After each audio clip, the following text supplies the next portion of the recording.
on 5 games. Hold on, the new guy can't go first. No. It's not how this works. No, I'm just teasing. Go ahead. Team's on a 5-game win streak.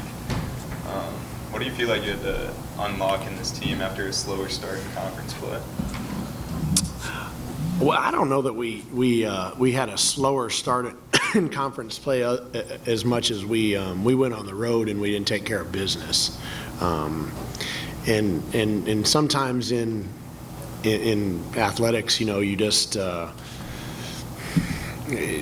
ball doesn't bounce your way. But for us, I thought it was more so we got away from who we were. Like, we went to New Mexico State and we're up 23 points with 16 minutes to go, and we start shooting bad shots and get a little selfish, and then we don't play as good a defense. And then therefore, when you don't play as good a defense, you don't get going in transition. So then you go to UTEP and you don't have Christian, and we were a little banged up, because when you play UTEP in New Mexico State back-to-back, that's like 2 football games. I mean, those guys are physical and aggressive and strong, and it's like going to war. So I don't know that we had that bad road trip. You know what I mean? We had that bad road swing, and obviously at Sam Houston State we had opportunities to win the game as well.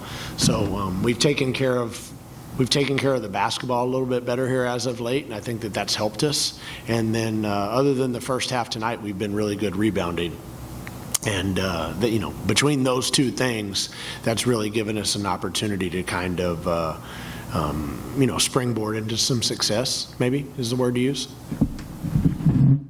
Just looking at that last game, as a coaching staff, did you feel the need to kind of remind them about what happened, or did you figure they kind of got the message from the first game? You know what? We talked about it a little bit, obviously. I didn't feel the need to beat them over the head, because those guys care.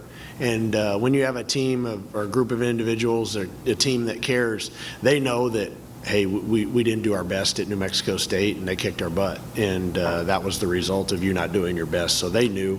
But, yeah, we sure talked about it a little bit. We talked certainly about taking care of the basketball and guarding the basketball and not allowing them to get going on a bunch of threes, and then obviously controlling the backboards and getting to the free throw line. So, I think when you have guys that care and you have good people, you don't have to beat them over the head.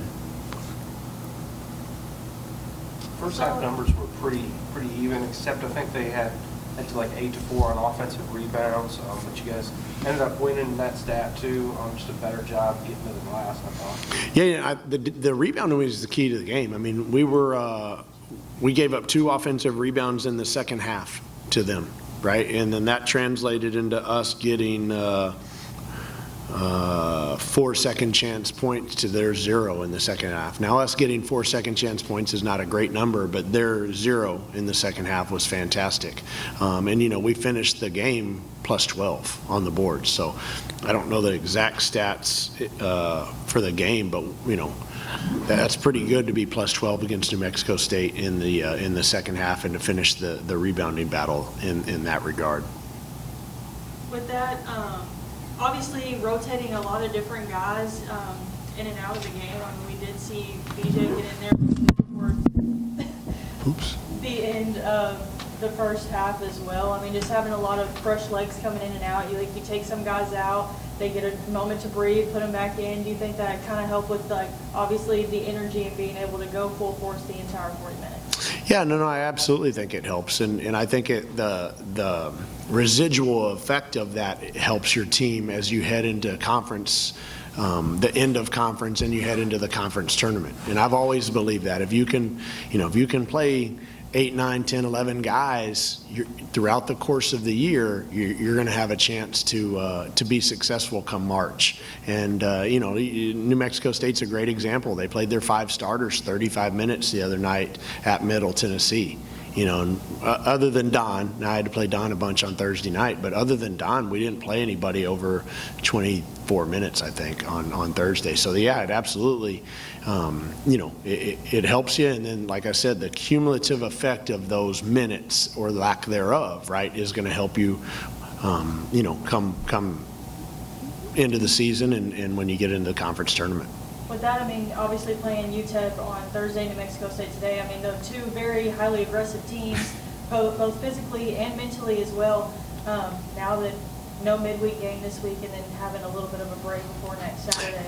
Yeah, you've got to be careful, right? Yeah. You know, you got to be careful. I'm very mindful of their bodies and the wear and tear on their bodies.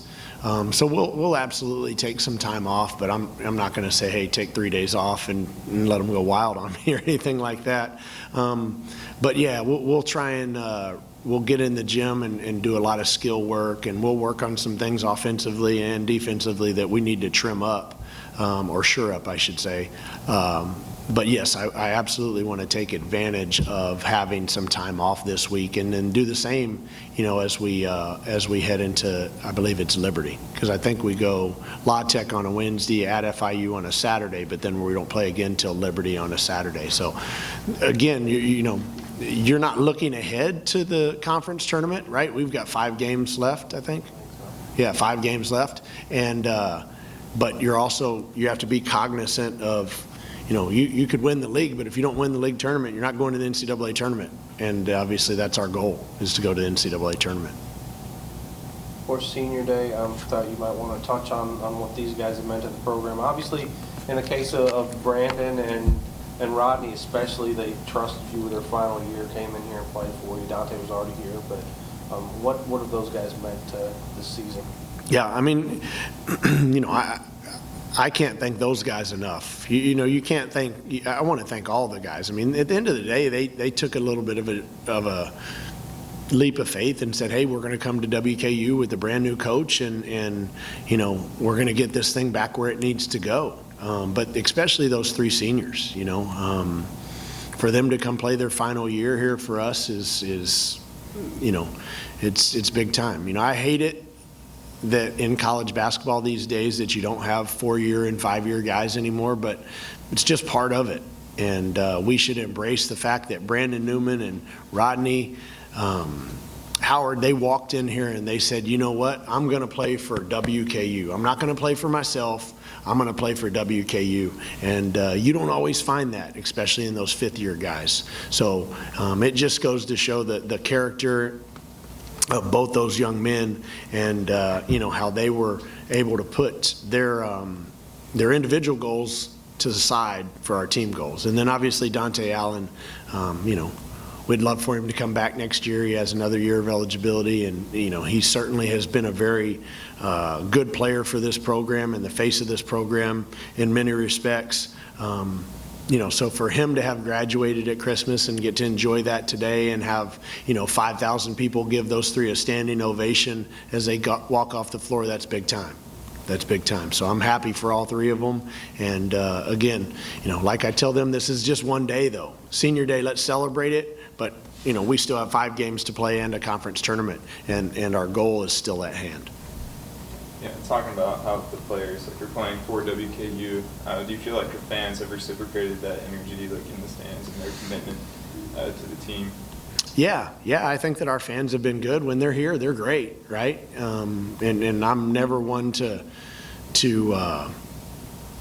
you know, talk negatively, but I think we should average 5,000 to 7,000 a game. I just do.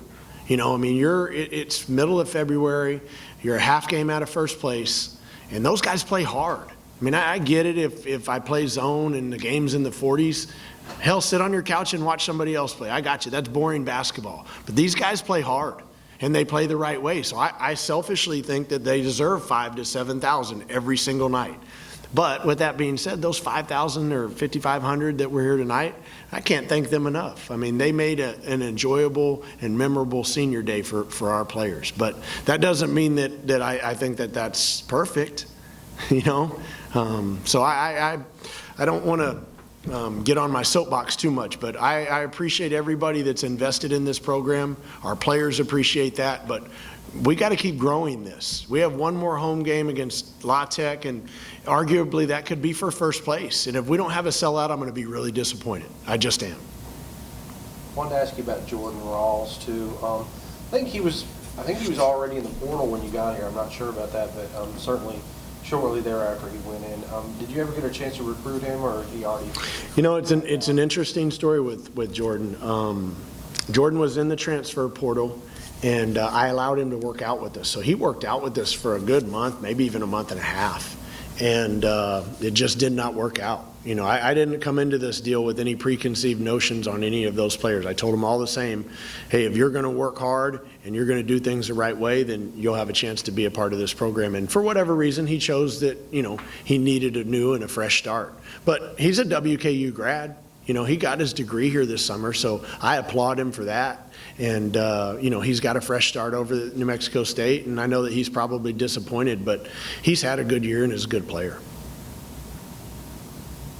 Can we talk about the very tail end of the game? Am I allowed to call you petty? Because I think it's petty. It was funny. I was laughing. It was funny. Petty in terms of what? Because New Mexico State, they called a timeout with like 30-point-something seconds left. You got all the seniors off the bench, then they had their little kind of standing ovation, and then called another timeout and brought them off. I laughed because I thought it was funny. Yeah. But with the way that the game went, I understand. No, Lauren, I get it. I screwed that up, right? I was trying to get those guys a standing ovation. I was, and I subbed them on a media timeout, so the fans never got an opportunity to recognize them. Coach Hooten was trying to call timeout so that I could get my seniors a standing ovation as well. It's what he told me in the handshake line. He's a good guy, so he's about the right things. They're not in the game, so I got to put them back in the game to pull them back out. And but that's head coach error. That's head coach error. So yeah, you can call me petty or whatever. But yeah, I screwed that up. No, that's not on those guys. But again, I wanted the fans to be able to recognize them because I felt they deserved it. Anything else? Cool. Appreciate y'all. All right. See you.